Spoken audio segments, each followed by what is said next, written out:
Gary Sutton and James Dellinger have been on Tennessee's death row since 1996.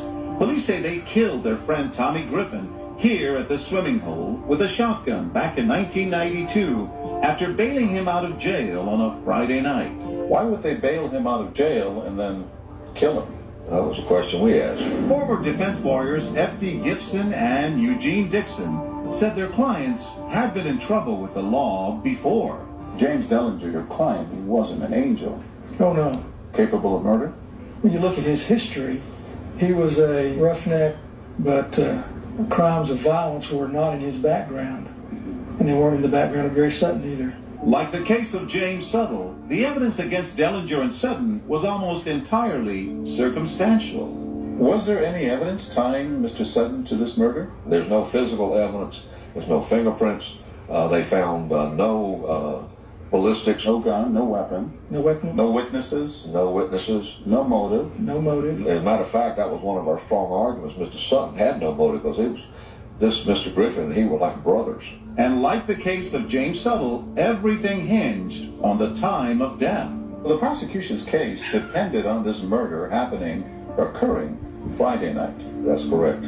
If Dellinger and Sutton were responsible, the only time they could have killed Griffin was right after they bailed him out of jail Friday night. They had alibis the next day, the day before that. People had seen them. But defense lawyers saw an apparent problem with the state's theory. When the body was discovered 3 days later, the wound seemed fresh, according to first responders.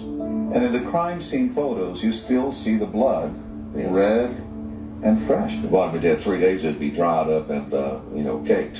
Even more puzzling, when the body was discovered, according to EMS workers, it was still in full rigor mortis.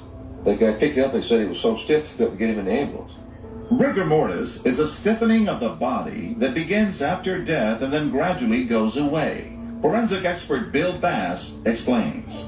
It runs for, 24 hours, maybe 18 hours, something like that. And then it begins to fade away, to dissipate. The body relaxes. The body relaxes, that's right.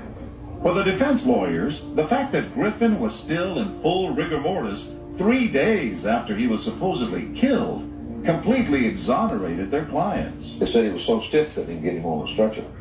A forensic expert for the defense testified there was no way Griffin was killed on Friday because rigor mortis should be completely gone 36 hours after death. When the defense rested, the attorneys were pretty confident. So you thought you had